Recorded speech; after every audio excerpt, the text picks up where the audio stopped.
I really don't like talking about it a lot because words create realities. But one of my biggest fears is dying before my daughter Christina, who was born with Down syndrome. She will need care for the rest of her life. So staying strong and healthy isn't optional for me. And it isn't a lifestyle or a trend. It is a responsibility. Hey, I'm Daniela, the vegan mom, and today I'm going to debunk the common belief that plant-based living is just an ideology or a lifestyle trend or about choices and labels. Well, it's not. For me, plant-based living is about longevity and survival. Because if I get sick or I burn out or I die early, then my daughter's future and her safety and her well-being are at risk. Because who is going to take care of her as well as I do? Sure, she has siblings, my other kids, who have agreed to care for her when I die. But no mother wants to put a lifelong burden like that on her other children. At least not while they're young. I want to live long enough to see my kids well established with a good job and a house. I want them to have lived their lives and traveled. And I want to live long enough to see them into their retirement age. And well, yes, then it might be time for me to leave this earth. But not until, and not while they're still so young.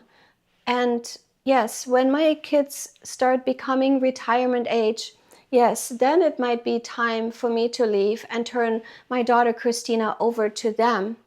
But not right now. Caring for my daughter Christina has shaped the way I see the world.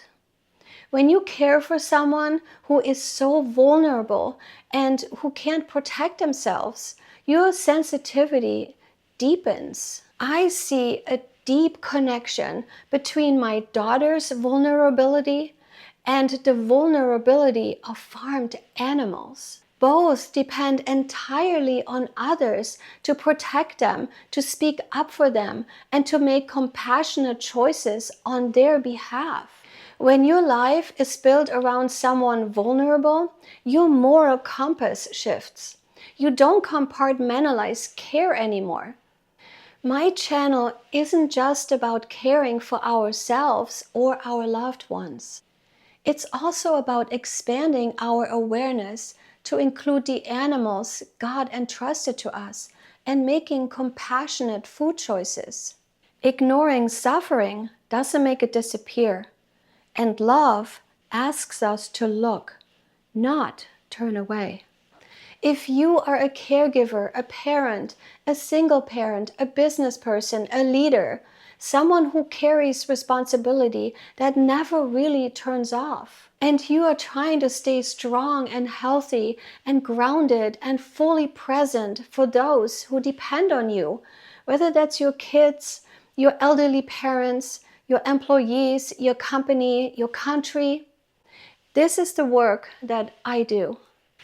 My Back to the Garden of Eating program is about restoring nourishment through mindset, calming the nervous system with sound and stillness, supporting movement and sleep, personalized recipes and meal planning, and compassion for animals.